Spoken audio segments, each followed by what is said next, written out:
안녕하세요. 드림 정류장 김희영입니다. 네, 어, 주말, 오늘 일요일이었어요, 여러분. 네, 내일은 또 월요일의 시작이긴 하지만 오늘 여러분들 주말 잘 보내셨죠? 저도, 순천으로 해서 또 고흥으로, 네, 다녀왔는데, 음, 사실 두 곳 다 일적으로 갔죠? 뭐, 일적으로 갔기는 했지만은, 주말이다 보니까 시간적으로 좀 여유가 있어서, 바람 쐬러 간다는 의미로 갔거든요. 사실 저는 일과 놀이의 경계가 거의 없어요. 그러니까 일은 하지만은 놀고 있고, 그 다음에 놀고 있지만 또 일을 하는 것처럼, 네, 그런 식으로 거의 제 일이 즐겁다고 해야 되나, 아니면은 그 정도로 그냥 아예 구분이 없는 것 같아요. 그래서 그렇게 하니까 조금 더 효율적인 것 같다고 예전에도 제가 말씀드렸는데, 네. 그러면서 두 가지 다 일적으로 해결하고 왔어요. 네. 자, 오늘도 워싱턴 대통령에게 배우는 성공하는 사람들의 인간관계 가지고 왔습니다. 성공한 사람들은 그냥 평범한 사람들하고는 다르죠. 생각하는 것도 다르고, 행동하는 것도 다르고, 습관도 다르고, 먹는 것도 달라요. 네, 성공한 사람들은 이제 부가 전부는 아니지만 어느 정도 그만큼의 부의 가치를 아니, 부를 갖고 있으니까 먹는 것도 다르고, 타고 다니는 자동차도 다르고, 또 입고 다니는 옷도 다르고, 다 다르잖아요. 그런데 하물며 인간관계도 다르대요. 인간관계. 그렇기 때문에 성공한 사람들은 어떤 인간관계를 갖고 있는지 지금 그 내용을 본문에서 이야기를 하고 있어요. 그래서 오늘은 상사와 논쟁하지 말고 겸손하라. 상사와 논쟁하지 말고 겸손하래요. 이거는 상사뿐만 아니라 모든 사람들한테 다 적용이 되는 이야기이긴 하지만 굳이 한다면은 상사하고는 논쟁하지 말래요. 네. 상사보다 잘난 척 나서지 말라고 합니다. 상사보다 잘난 척 나서지 마라. 리더들은 모든 중대한 일에 있어서 항상 자신이 남들보다 뛰어나다는 점을 부각시키고 싶어 한다고 합니다. 네. 군왕도 옆에서 누군가가 시중 듣는 것은 좋아해도 누군가에 의해 추월당하는 것은 좋아하지 않는다고 해요. 네. 당신의 상사가 당신보다 우월하다는 느낌을 줄 수 있도록 하라. 당신의 상사가 당신보다 우월하다는 느낌을 줄 수 있도록 하라. 그의 기분을 맞춤으로써 좋은 인상을 심어주되 지나치게 당신의 재능을 뽐내려 하지 말라. 그렇지 않으면 상사의 두려움과 불안감을 자극시키는 역효과를 가져올 수 있다. 만약 상사가 실제 능력보다 더 빛을 발할 수 있도록 당신이 도와준다면 그보다 금상첨화인 경우는 없을 것이다. 사람들은 누구나 불안 심리를 지니고 있다. 당신이 세상 사람들 앞에 자신을 부각시키고 재능을 선보이면 여기저기서 오난과 질투가 서린 따가운 눈빛을 받게 마련이다. 어쩌면 이는 너무도 자연스러운 현상일지 모른다. 그렇다고 평생 다른 사람들의 사소한 감정에 연연해하고 눈치를 살피며 살 수도 없는 노릇이지만 당신보다 높은 지위에 있는 사람에 대해서는 상황에 따라 유연한 대응 방식을 취해야 한다.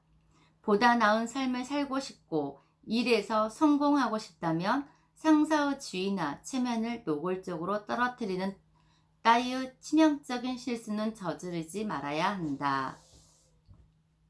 설령 당신이 상사보다 더 낫고 똑똑한 게 사실이라 할지라도 겉으로는 아닌 척하고 상사가 더 돋보이도록 띄워줄 필요가 있다.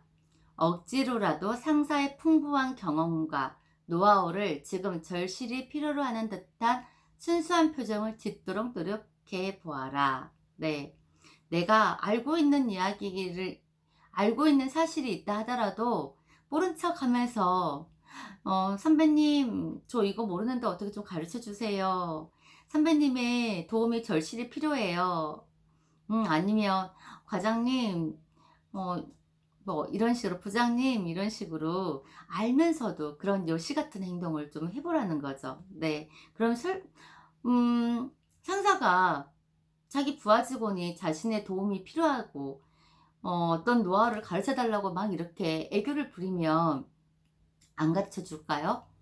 기분이 더 좋겠죠. 그러면서 없는 이야기까지 막 다 이야기를 해줄 수 있겠죠. 네. 본인을 인정한다는 이야기잖아요, 사실.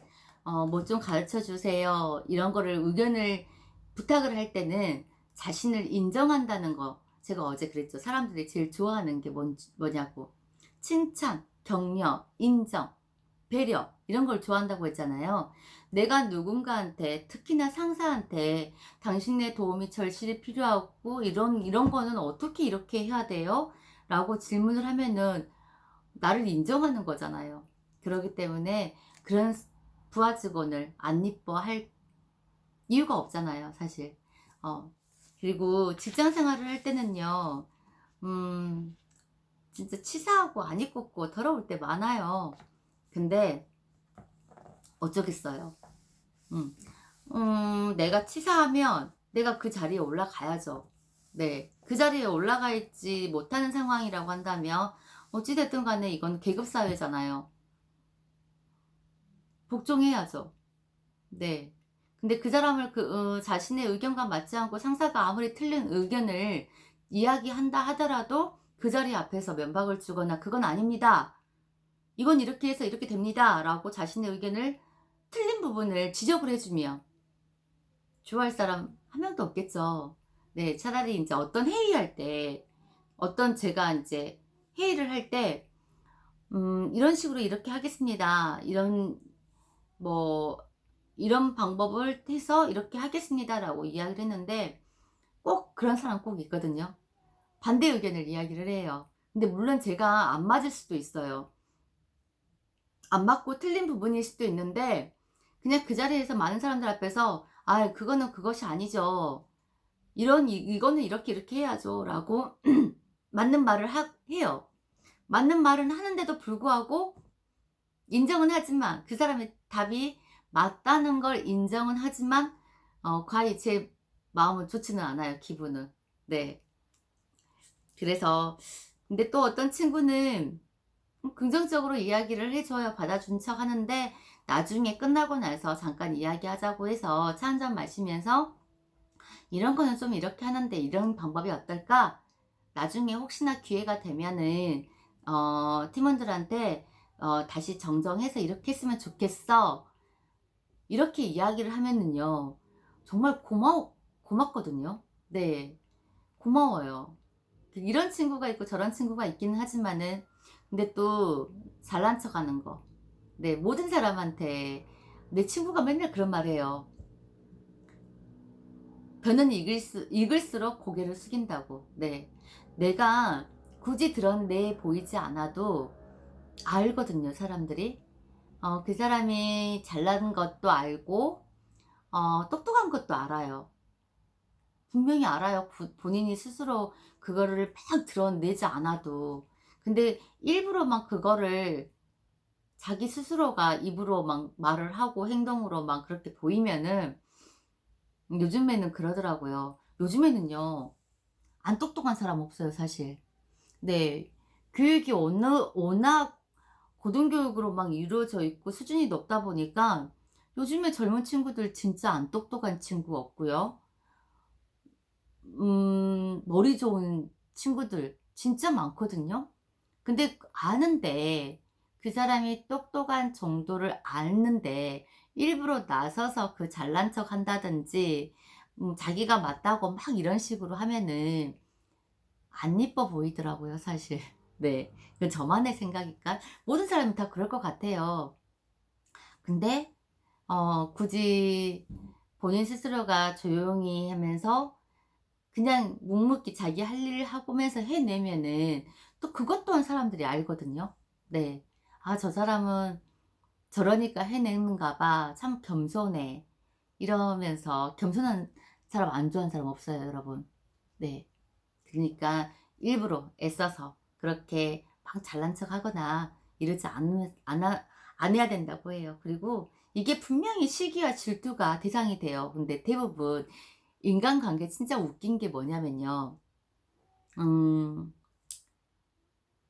같은 동성끼리 시기 질투가 더 많아요. 네. 이성은 그냥 그러려니 하고 진짜 그 사람이 잘났으면은 존중해 주기도 하고 존경스럽기도 하고 그러거든요. 근데 같은 동성끼리는 이게 꼭 삐그덕삐그덕 거리면서 시기 질투를 하더라고요. 네. 거기에다가 일부러 상사의 눈에 띄어야 돼요. 네.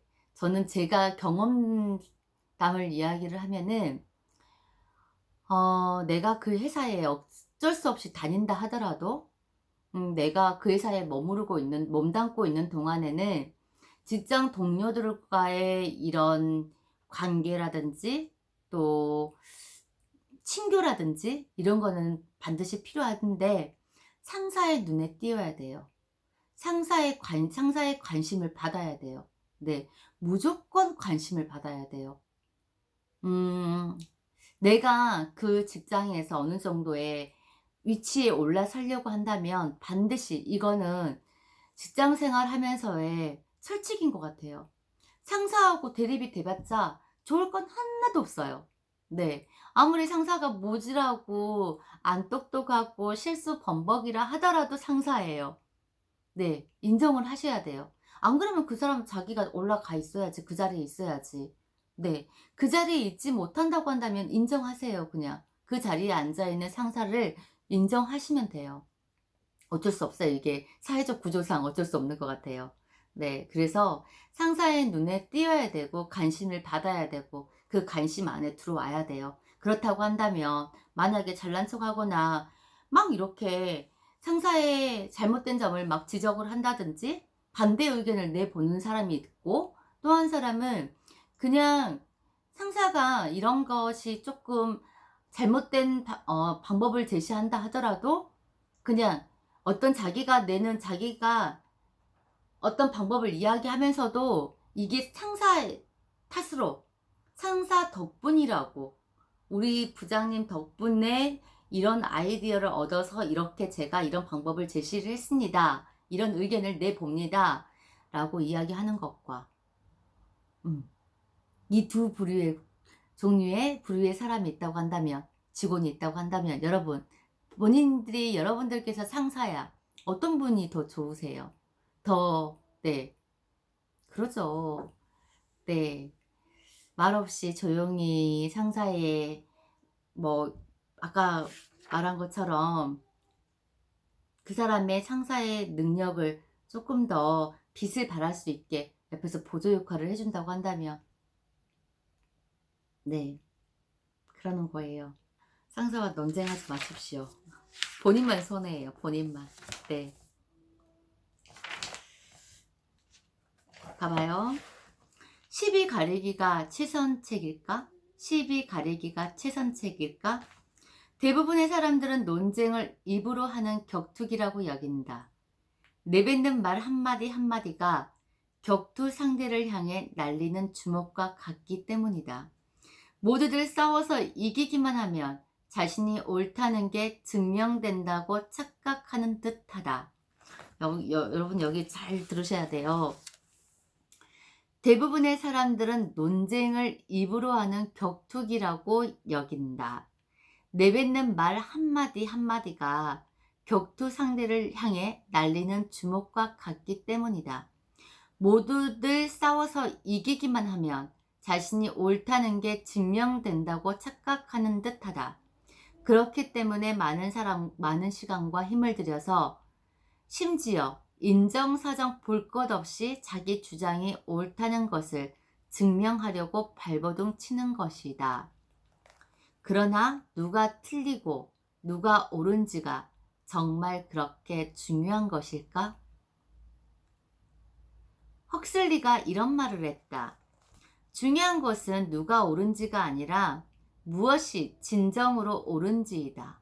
이 말은 간단히 말해 옳은 일을 하려고 노력해야지 서로 앞다투어 옳은 사람이 되려고 하지는 말라는 의미이다. 여러분, 옳은 사람이 될 것이냐, 꿈을 이룬 사람이 될 것이냐. 내가 아까 상사하고도 그랬지만은 이게 옳고 그름의 문제가 아니라고 했잖아요. 내가 어떤 논쟁을 했어요. 그 사람과 어떤 사람과. 그래서 이겼어. 이기면 뭐예요, 근데? 나는 그 사람과 이기면 이겼다고 해서 기분이 좋을까요? 그럼 진 사람은 기분이 안 좋겠죠. 음. 진 사람은 져서 기분이 안 좋고 저 사람이 미울 거 아니에요. 이긴 사람은 이겼어도 왠지 찝찝할 거 아니에요. 따라서 논쟁은 백해무익한 것이다. 논쟁은 백해무익한 것이다. 상처의 시작일 뿐 당신에게 어떠한 승리의 기쁨도 안겨주지 않는다. 당신이 논쟁에서 한 번 승리하면 친구 하나를 잃어버린다는 말이 맞는 말이다. 당신이 논쟁에서 한 번 승리하면 친구 하나를 잃어버린다는 말이 있다. 너무나 적절한 비유가 아닐 수 없다. 이 말은 논쟁에서 승리하면 그만큼 기존의 것을 상실한다는 뜻이다. 예를 들어 당신이 자신은 옳고 당신의 상사나 고객은 틀렸음을 증명하는데 급급한다면 예상되는 결과는 뻔하다. 결국 당신에게 불이익이 돌아올 것이다. 잘 들어봐요, 여러분. 수박이 칼에 떨어지든 칼이 수박 위로 떨어지든 수박은 분명 갈라지게 되어 있다. 이 점만큼은 틀림없는 사실이다. 네. 칼에 수박이 떨어지든 수박이 칼에 떨어지든 갈라지는 거는 똑같잖아요. 네. 이 사람이 옳고 저 사람이 옳고 이 사람이 잘못된 생각을 했고 저 사람이 잘못된 생각을 했다 하더라도 이거를 옳고 그름의 문제를 시시비비 가릴 필요는 없다는 거죠. 내가 어떤 논쟁에서 이겼다 한들 진 사람은 기분이 상당히 나쁘단 말이에요. 네.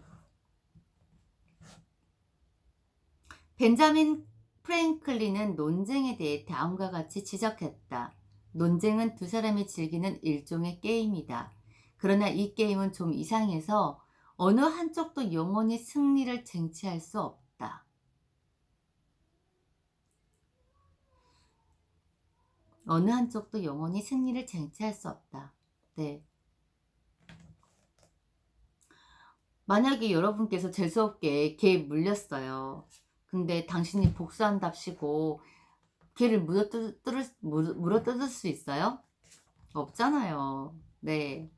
누가 맞고 누가 틀렸는지 혹은 누가 옳고 누가 그른지는 내면의 평화와 기쁨만큼 중요한 것은 아니다. 네. 시시비비 가리려고 그게 맞다고 내 말이 맞다고 그거를 증명하려고 막 애쓰지 말고요. 그냥 그래 나만 알고 있으면 되잖아요. 나만 그 답이 틀렸고 너의 말이 틀린 건데 그렇게 알고 있으면 되잖아. 물론 틀린 답이라고 한다면 말해줘야죠. 말해주는 건 맞지만 나는 내 생각은 말이야. 나는 이런 게 맞는 것 같아. 근데 너는 그렇게 생각하는구나. 이런 식으로 돌려서 답을 말해줘도 되잖아요. 언젠가는 진실은 밝혀지는 거니까. 네, 답도 언젠가는 그 사람이 그 답을 알게 되지 않을까요? 자기가 틀렸다는 것을.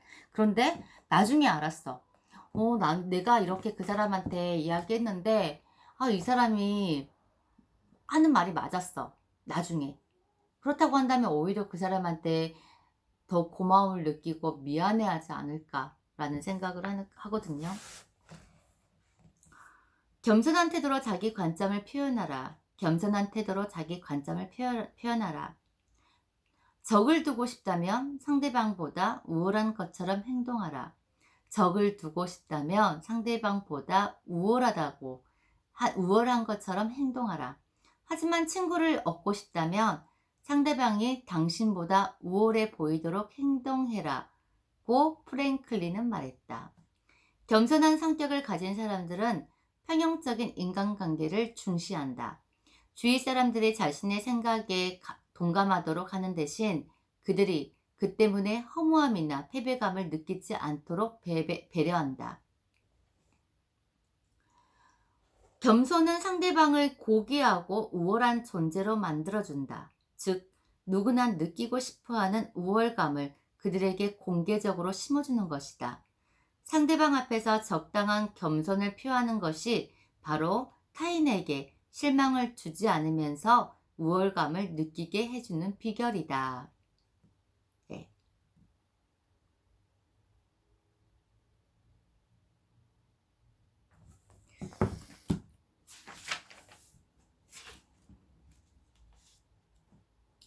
상대방이 내가 생각하기에 아니다 싶은 의견을 말할 때에도 그냥 그 자리에서 바로 반박하거나 잘못을 바로잡지 않아야 된대요.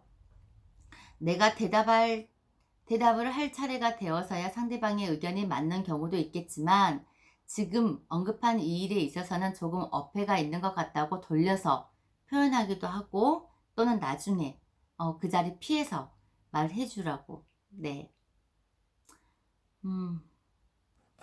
겸손해라. 겸손하면 당신의 요구가 다 이루어진다.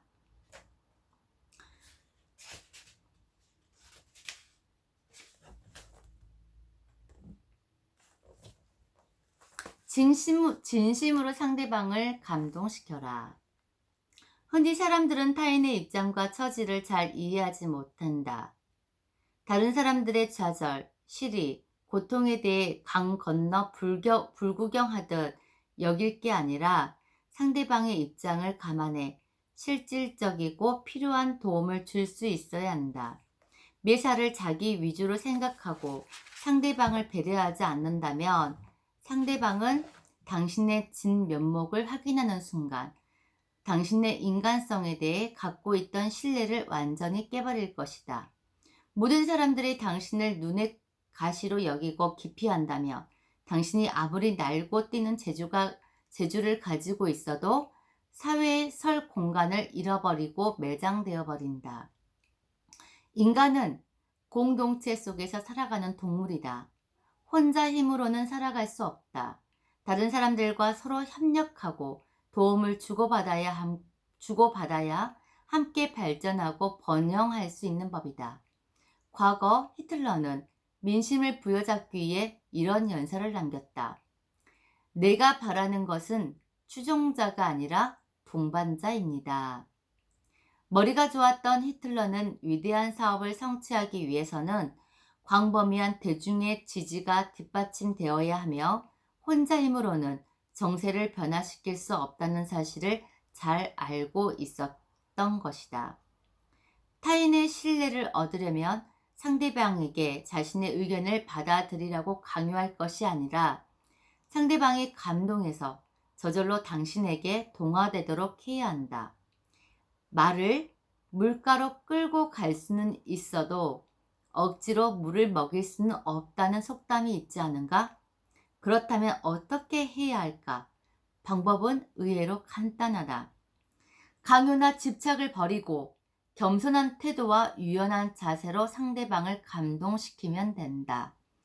불필요한 소모성 논쟁이나 억지스러운 방법은 더 이상 통하지 않는다. 겸손하고 공손한 태도로 접근해야만 상대방의 마음을 열 수 있고 서로 간의 신뢰를 자연스럽게 조성해 나갈 수 있다. 네, 제가 오늘 고운 가서 이 말을 써먹었거든요. 말을 물가로 끌고 갈 수는 있어도 억지로 물을 먹일 수는 없다. 네, 여기 딱 나오네요. 내가 그 사람을 설득하기 위해서 내 방식이 맞다고 그 사람을 끌고 갈 수는 있어요. 근데 그 받아들이는 거는 그 사람 몫이라는 거예요. 네. 말을 물가로 끌고 갈 수는 있지만 억지로 물을 먹일 수는 없다는 말.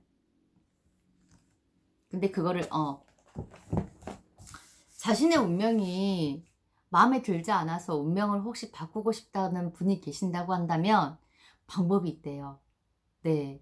어, 새로운 운명을 창조하면 되는데 일단은 나를 감동시키고, 그러니까 나를 움직이고 사람을 움직이고 하늘을 움직이면 반드시 운명이 바뀐다고 해요. 근데 움직인다는 말은 감동을 시킨다는 말이래요. 이게 나를 감동시켜. 내 자신이 나를 감동시키고, 음, 사람들을 감동시키고, 하늘을 감동시키는 거예요. 여기서 이제 그 말 나오니까 생각이 나는 거예요. 그냥 묵묵히 자기 할 일 하면서 조심스럽게 뒷전에서, 어, 당신의 상사를 서포트 해주면서 빛나게 해주고, 그런 사람이 나중에는 사람을 감동시키는 거잖아요. 근데 또 자기 자신도 그런 자신이 뿌듯할 수도 있잖아요. 그럼 내 자신도 감동시키는 것과 마찬가지로. 네. 그러면 운명 자체가 바뀐대요, 여러분. 네. 제가 어제 세미나에서 그 멘트를 딱 하려고 했거든요. 그래서 여러분, 혹시 본인의 운명을 바꾸고 싶은 분이 계신가요? 라고 했더니, 그러면 제가, 네, 그러면 그 말을 딱 하려고 했거든요. 근데 다 아니요 라고 하는 거예요. 거기 계시는 세미나에 참석하신 분들은 당신의 그들의 운명이 마음에 드신가 봐요. 네. 그래서 제가 할 말이 없네요 라고 그렇게 말했는데, 네.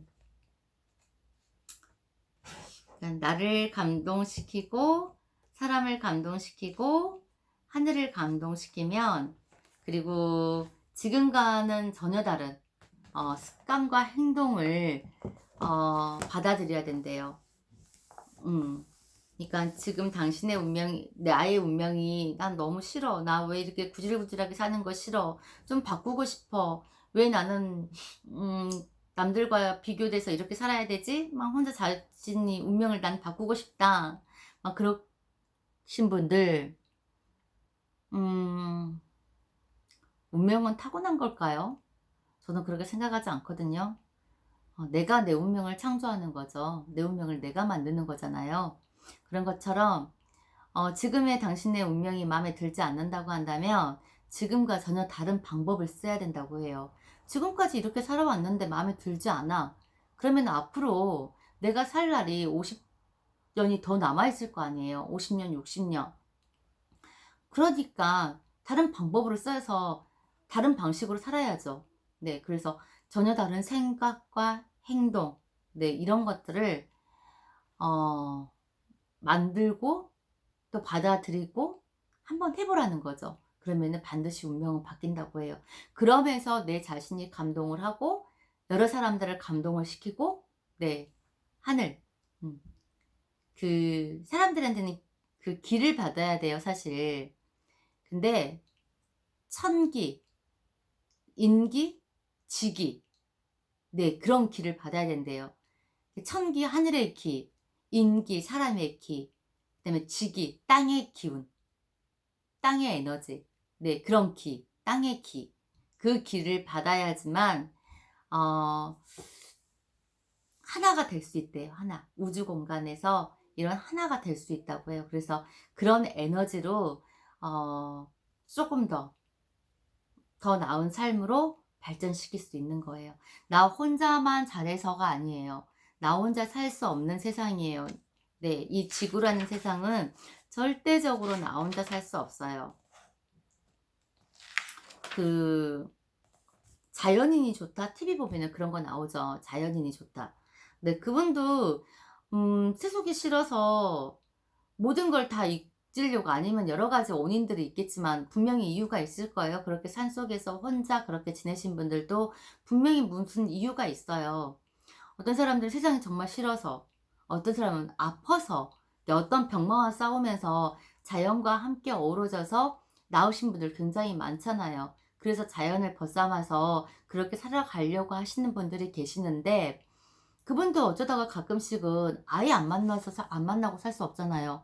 한 번씩은 그런 취재팀이 와서, 이야기해주고, 같이 하룻밤 지내주고, 또 어쩔 때는 또 가족들이 찾아오고, 아이의 세상과 등지면서 혼자 그렇게 살 수 있는 세상은 이 지구상은 어디에도 없는 것 같아요. 네. 그러다 보면은 그런 인간관계 잘 하셔야 될 것 같고, 옳은 사람이 될 것이냐, 꿈을 이룬 사람이 될 것이냐, 옳고 그름을 따지지 말라. 네. 사실 저는 사업을 하고 있기 때문에 10원이 남아도 사업이거든요. 근데 마음에 들지 않는다고 해서 제가 잘라버리면, 가위로 싹둑 잘라버리면 이렇게 그네 타신 분들, 네, 정말 그네 타신 분들 있거든요. 이 그네 타신 분들은 어쩔 때는 진짜 가위로 싹둑 잘라버리고 싶어요. 네. 그런데 참아야죠. 네. 그것 또한 제가 담아갈 수 있는 그릇의 크기고 하다 보니까 참아야죠. 네. 오늘은 네, 좀 많이 하고 싶기는 하는데 오늘 일요일이고 또 하는데 여러분들께서 너무 또 지루하니까 30분 넘어가면 지루하다고 저도 생각되거든요. 그래서 오늘은 여기까지 하고 내일 기대되는 월요일이에요. 내일 월요일이면은 또 사무실 나가서 사랑스러운 내 팀원들 볼 수 있고 또 활기차게 또 활동할 수 있고, 네, 그러는 날이 오니까 너무 즐겁죠? 네. 네, 여러분들도 오늘 또 시간 얼마 남지는 않았지만 마무리 잘 하시고, 네, 좋은 꿈 꾸시고, 네, 안녕히 주무세요.